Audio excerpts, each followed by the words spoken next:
font partie des mesures conservatoires. C'est un dispositif garantissant l'intégrité d'objets saisis lors d'une enquête judiciaire. Ils peuvent être apposés sur des portes, sur des documents et même sur des cercueils. Dans quel cadre et pour quelles raisons, on en parle dans un instant.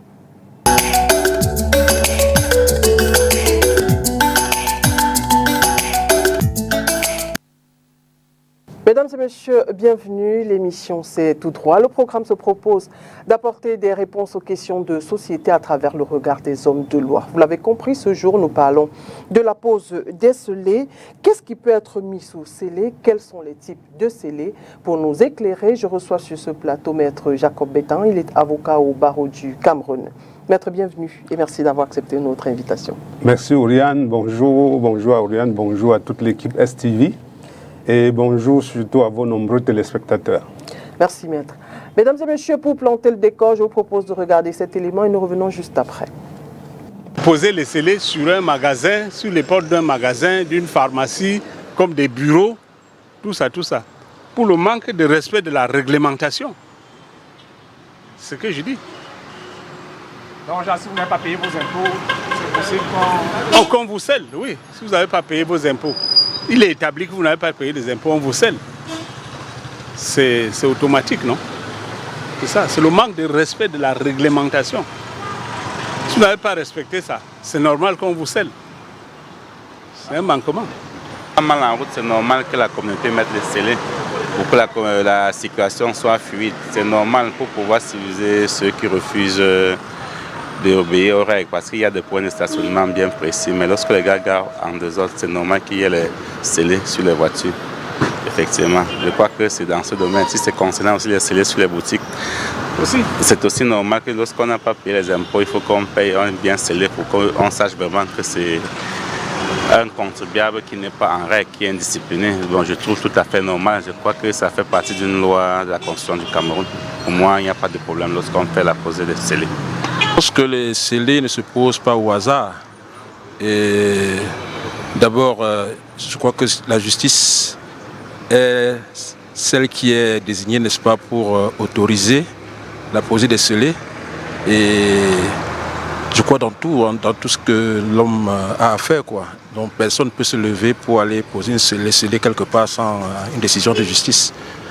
Bon, et quoi, à la rigueur aussi, je crois que la mairie, dans certaines circonstances, peut également poser les scellés quelque part, sur un bien qui lui appartient. Et voilà, par exemple, une boutique du marché où quelqu'un a peut-être refusé de payer la location. Voilà un peu ce que je pense de la scellée. Mais sinon, le citoyen lambda ne peut pas se lever pour aller poser les scellés quelque part sans autorisation. Voilà. Si on vous convoque, soit s'il y a un délit et que vous ne vous présentez pas à une convocation, si c'est disons une étude ou que ce soit une boutique, on peut venir sceller. C'est normal. Uniquement dans le cadre d'une convocation? Oui, en principe, vous devez être convoqué. On doit vous interpeller par voie de convocation et que vous ne vous présentiez pas. On a le droit de sceller pour que vous vous présentez. Si j'ai ma boutique au marché central et que matin j'arrive, je trouve les scellés, ce sera quoi la raison? Sans que vous ayez eu une convocation? Oui. Non, vous pouvez briser. Vous pouvez briser parce qu'on ne vous a pas convoqué. Vous n'êtes pas au courant. Si c'est des impôts, on doit vous dire qu'on est en train de sceller devant vous-même d'ailleurs. Oui.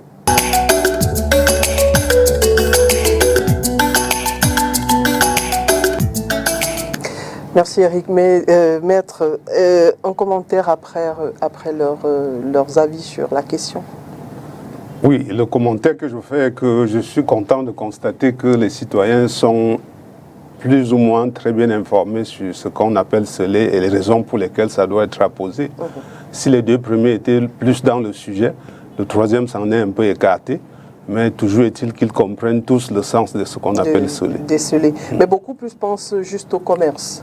Oui, ils pensent juste au commerce. Ils ont plus évoqué le scellé répressif, c'est-à-dire que les administrations fiscales, le non-respect de la réglementation, mais il y a aussi des scellés comme ceux judiciaires qui sont qui ont plus tendance à la conservation des choses. D'accord. Alors dites-nous déjà, que signifie sous-scellé? Quand on dit on a mis, prenons le cas d'un document peut-être, sous-scellé. Il faut comprendre ça de deux façons. Ok. Lorsque vous avez parlé de document, un document peut être scellé tout simplement pour conserver, pour faire ressortir le caractère authentique du document, ou alors tout simplement pour le fermer, afin qu'il ne soit pas ouvert pendant son trajet. Ok. Mais également, un document peut être mis sous scellé comme élément de preuve pour une procédure judiciaire. Donc, ça nous renvoie à quoi? À différentes sortes de scellés. D'accord. Bon, puisque vous l'avez dit, quels sont les types de scellés? Est-ce qu'il existe plusieurs types et quels sont-ils? Oui, avant d'y aller, Oriane, il faudrait que je rappelle que le scellé en soi, c'est quoi? Le scellé, c'est un dispositif qui porte l'empreinte d'un cachet officiel apposé par une autorité sur un bien pour empêcher soit son ouverture, soit son utilisation. D'accord. Voilà ce qu'on appelle sceller le plus simplement possible. Maintenant, quand je vais à différentes sortes de scellés, je vais voir le scellé judiciaire qui peut s'entendre de deux façons. Soit lors d'une enquête préliminaire, une enquête criminelle, soit le scellé toujours judiciaire, mais apposé sur les biens d'une succession. Je vais appeler ça judiciaire parce que c'est le juge qui appose les scellés sur les biens d'une succession. Mais il y a aussi ce scellé administratif que j'ai évoqué tout à l'heure, s'agissant des documents, en termes d'authentification. D'accord. Bon, on peut sceller également un cercueil, ça je n'ai pas bien compris. Pourquoi est-ce qu'il faut sceller, j'ai envie de dire, un corps? Pourquoi on doit le sceller? Là encore, il y a deux choses à préciser. D'accord. Généralement, dans le langage courant, j'entends dire sceller le corps, on a scellé un corps. Parce que deux familles, dans une famille, on se dispute une dépouille mortelle. Alors à ce moment, on se dit, on a scellé un corps. Non, c'est un abus de langage. On ne scelle pas le corps en tant que tel. C'est qu'il y a une revendication d'un corps. Et le fait d'avoir porté l'affaire en justice, par exemple devant le juge des référés, fait en sorte qu'on ne peut pas le remettre à qui que ce soit avant la fin de la décision. Okay. Mais par contre, on peut sceller un corps en cas d'enquête. C'est-à-dire qu'on interdit la remise. Le procureur de la République, en cas de mort suspecte, par exemple, des accidents d'avion où il n'est pas possible de reconnaître tel ou tel, les corps sont scellés en attendant l'identification avant la remise. D'accord, d'accord. Mais il y a aussi que, lorsqu'on parle donc de sceller de cercueil, oui, pourquoi est-ce qu'on doit sceller un cercueil? C'est pour qu'il ne soit pas ouvert de la mise en biais jusqu'à l'inhumation. Ok. C'est d'ailleurs obligatoire pour des corps qui voyagent, qui vont d'une commune à une autre. La loi a prévu que lorsqu'un corps doit se déplacer d'une commune à une autre, on doit sceller. Lorsqu'un corps doit voyager à l'international, on doit sceller le cercueil, c'est ça que je veux dire. Oui, oui. Ou lorsque on est mort des suites des maladies infectieuses ou contagieuses, oui, il est absolument impératif de sceller le cercueil afin qu'on ne l'ouvre plus jusqu'à l'enterrement. Ok, merci maître. Alors, quelle est la différence entre les scellés et le sceau? Le scellé, nous l'avons déjà défini. Oui. Voilà, c'est une marque mise sur un bien pour empêcher son utilisation ou son ouverture. Mais par contre, le sceau,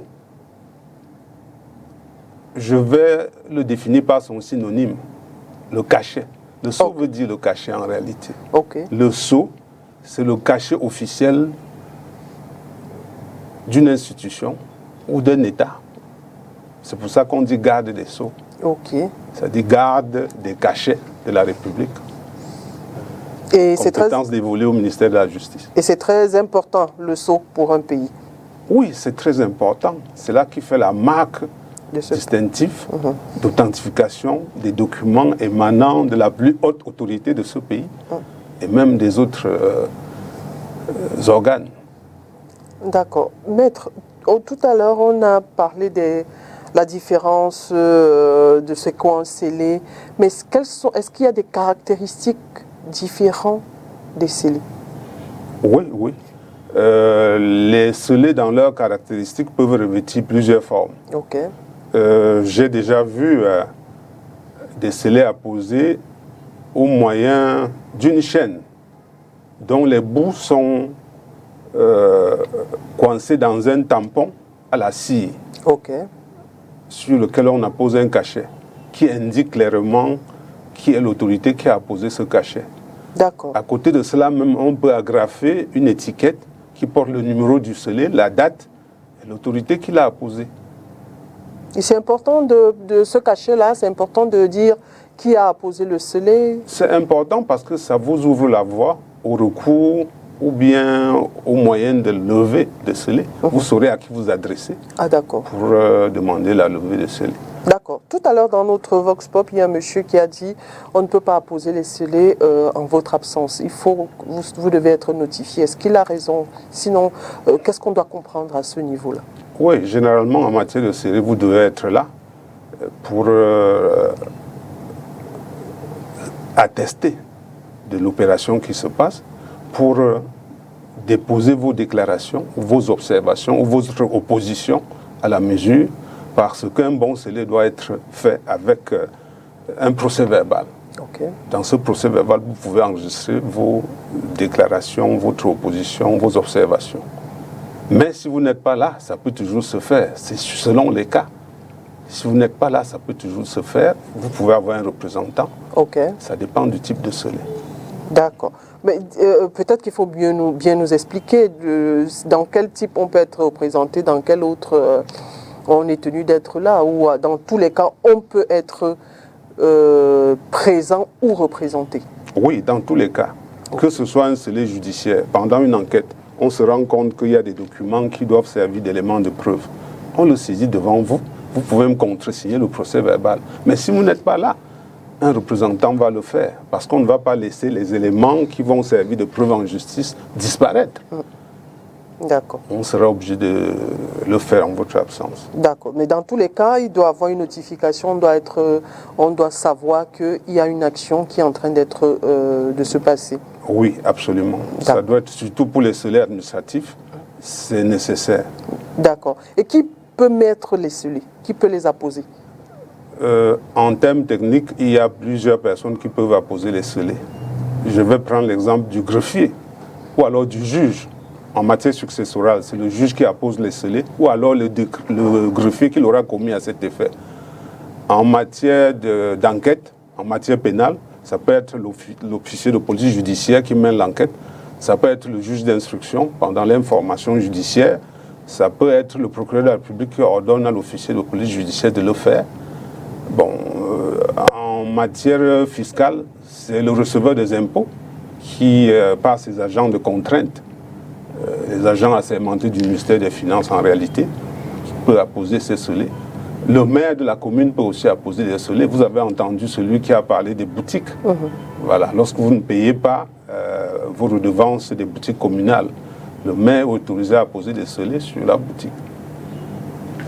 Mais la question peut sembler identique, mais qui place sous scellé? Est-ce que c'est celui qui les appose, qui décide de placer sous scellé? Votre question renvoie ici à la personne autorisée à requérir la position d'un scellé. Qui peut requérir la position d'un scellé? Ça peut être un héritier après le décès de son papa, de son géniteur ou de sa génitrice. Ça peut être la veuve commune en bien. Ça peut être le procureur de la République, comme j'ai dit tout à l'heure. Ça peut être toute personne intéressée, même les créanciers d'une affaire peuvent demander la mise sous scellé du bien lorsqu'ils ont une décision de justice qui l'autorise ou alors en raison d'un titre exécutoire qu'ils possèdent. D'accord. Bon, puisqu'on a parlé de pause, qui peut les lever?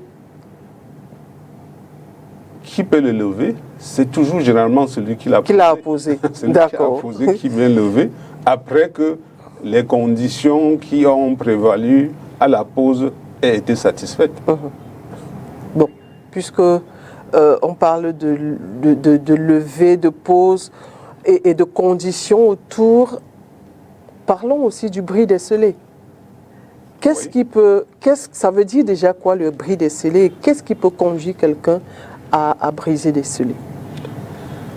Briser un scellé, ça veut dire arracher, détruire le scellé placé par l'autorité sans que ce soit par une autorisation de justice. Alors, si quelqu'un brise le scellé, il s'expose à la réglementation en vigueur parce que c'est une infraction pénale, le bris de scellé. C'est réprimé par l'article 191 du Code pénal qui réprime celui qui a brisé des scellés illégalement apposés. Légalement apposés, pardon. D'accord. Bon, pour terminer la question, je veux dire, pour aller plus loin, il est sanctionné par quoi? Est-ce que c'est pécunier? Est-ce que c'est pénal? Sinon, qu'est-ce qu'il paye? La loi a prévu à ce niveau-là une sanction pénale. Vous pouvez aussi être gratifié des dommages et intérêts. Mais en fait, la sanction, c'est quoi? C'est 6 mois à 2 ans d'emprisonnement pour qui brise les scellés et une amende qui va varier entre 50 000 et 500 000 francs CFA. C'est les 2 éléments de la pénalité. D'accord. Mais est-ce que celui qui brise ne peut pas avoir aussi des raisons de briser ces scellés-là? Oui, le bris de scellé, on peut avoir des raisons de briser un scellé lorsqu'on estime pertinemment que cela a été illégalement apposé. Je prends le cas d'un bonhomme qui vient avec un policier qui l'a ramassé dans un coin de la rue et ferme votre boutique sous une raison ou une autre. Là, ce n'est pas des scellés. Vous pouvez les briser, pourquoi pas. Mais je ne veux pas inciter les gens au non-respect de la loi ou alors à se rendre justice soi-même.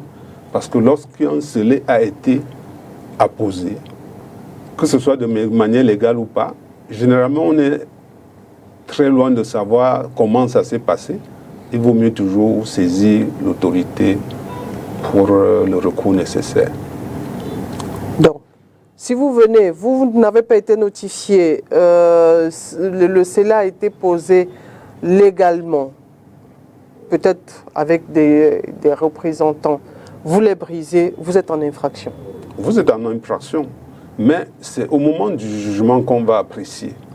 Si vous aviez de bonnes raisons de le faire, la bonne raison, ce n'est que le fait de l'égalité ou l'illégalité de la pose.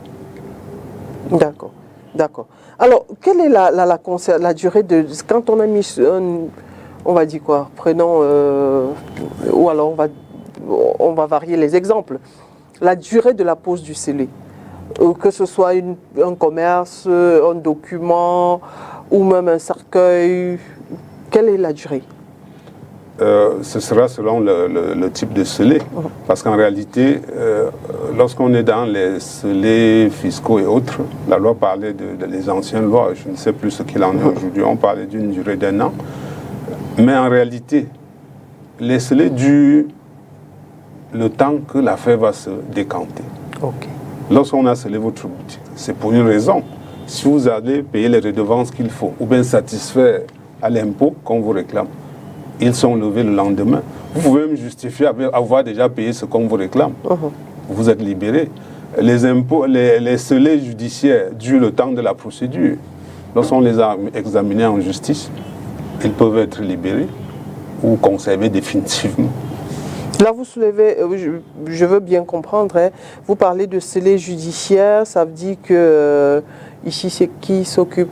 Parce qu'il y a scellé judiciaire, scellé commercial ou fiscaux, c'est ça? Oui. Comment ça se passe concrètement à chaque point, je veux dire? Lorsque c'est le scellé judiciaire, je crois que vous me posez la question de savoir comment on fait pour le libérer. Oui. Voilà. Lorsque c'est le scellé judiciaire, même dès la saisie du bien qui est mis sous scellé, ne serait-ce qu'à l'étape d'une enquête, vous pouvez déjà demander la levée du scellé. Si, par exemple, l'objet saisi n'appartient pas à celui qui a été saisi, l'objet scellé n'appartient pas à la personne qu'on croit appartenir. Là, est-ce que l'enquête est déjà terminée? Comment il fait pour savoir que l'objet... Non, je peux être propriétaire d'un bien saisi chez vous. Je peux le revendiquer avec le titre de propriété que je possède. D'accord, d'accord. Parce qu'on peut trouver un bien chez vous, si vous étiez voleur, on croit que c'est le vôtre, que vous l'avez volé. Mais si je démontre que c'est le mien, je vais le récupérer, on peut me le restituer. D'accord. Pour les autres types de scellés, vous devez faire, par exemple le scellé fiscal, vous devez faire soit un recours administratif, soit un recours gracieux préalable, c'est-à-dire un recours judiciaire. Le recours administratif tend à voir si vous pouvez régler ce qu'on vous réclame, vous pouvez transiger avec l'administration, mais le recours judiciaire tend à contester totalement, à contester en tout cas, peut-être une imposition, et si on ne vous écoute pas, vous allez jusqu'au tribunal. D'accord. Alors maître, peut-être qu'il faut donner un conseil aux Camerounais en général. Je n'ai pas envie de dire en particulier parce que bon, on est un peu dans tout, soit dans le commerce ou dans l'administration. S'agissant des scellés, lorsque vous venez, qu'il y a un scellé chez vous, comment se comporter? Lorsque à votre arrivée, vous constatez qu'il y a un scellé chez vous, ça veut dire que vous n'étiez pas là au moment de la position. Mais quand vous êtes là, vous avez participé au scellé, vous avez fait vos observations, vous pouvez faire même des oppositions, ou après scellé, vous pouvez aller au greffe, par exemple, faire une déclaration d'opposition aux scellés qui ont été apposés. Mais si vous n'avez pas été là, pour revenir à votre question, vous constatez que les scellés sont apposés. La première des choses, c'est de chercher à savoir quelle est l'entité qui a apposé ces scellés. Quelle est l'administration qui a apposé ces scellés. Généralement, il laisse un document qui vous renseigne sur ce qui a été fait et qui vous convoque auprès d'eux. D'accord. Pour la suite. On a eu une affaire qui est même encore pendante ici à Douala, où les gens ont critiqué le scellé qui a été apposé après son bris. C'est-à-dire qu'on a apposé des scellés qui ont été brisés et après, ce sont des chaînes qui ont été apposées. Des gens ont critiqué ce type de scellé en disant que ça ne respecte pas la loi. Dites-nous. Oui, je crois que pour lever le lièvre, vous êtes en train de faire référence à l'affaire du Redac. Justement, les gens ont critiqué ce scellé, peut-être à raison, parce que si on s'est réajusté à l'apposer de nouveau en respectant une certaine forme, ça veut dire que le premier scellé n'était pas bon. Parce que semble-t-il, parce que je ne suis pas dans cette affaire, je ne commande pas une affaire en cours, semble-t-il, d'après ce que nous avons lu à travers les journaux, les responsables du Redac n'avaient pas été notifiés. Et même ceux qui sont venus sceller n'avaient pas avec eux la décision qui ordonnait la position des scellés. Mais est-ce qu'ici ça a un impact sur le type de scellé qui est apposé? Parce que le premier scellé a pu être brisé facilement avec des ciseaux. Si le deuxième, ce sont des fers, est-ce que ça veut dire que le type de scellé a un lien avec l'objet du scellé? Non, le type de scellé, c'est en raison de ce qu'on recherche comme solution. Et là, vraiment, dans le cas du Redac, peu importe le type, c'est la manière qui n'a pas été. Bon, puisqu'il a été brisé, on a renforcé. Parce que j'ai dit auparavant, c'est juste une mesure de sécurité. Ça peut être une chaîne, ça peut être même une bande adhésive qui porte l'estampille de l'autorité qui l'a apposée. Ou alors tout simplement les cordons de sécurité que vous voyez avec la police sur les lieux de crime. Parfois, il suffit seulement de ça sur une porte pour que personne n'entre. D'accord. Merci beaucoup, maître, pour tous ces enseignements. Merci encore pour votre disponibilité. Nous sommes arrivés au terme de notre émission. Merci Oriane. C'est un moment de plaisir pour des éclairages, parce que nous ne sommes pas dans un cours magistral. Absolument. Je ne suis pas non plus venu vous sceller personnellement. C'est pour les éclairages, pour nos téléspectateurs. Merci beaucoup, maître. J'espère que vous serez toujours disponible pour les sujets à venir. Toujours, merci. Suivant votre invitation, bien sûr. D'accord. Mesdames et messieurs, merci à vous d'avoir été des nôtres. Nous espérons avoir répondu à quelques-unes de vos préoccupations. N'oubliez surtout pas, nul n'est au-dessus de la loi et nul n'est censé ignorer la loi. À très bientôt.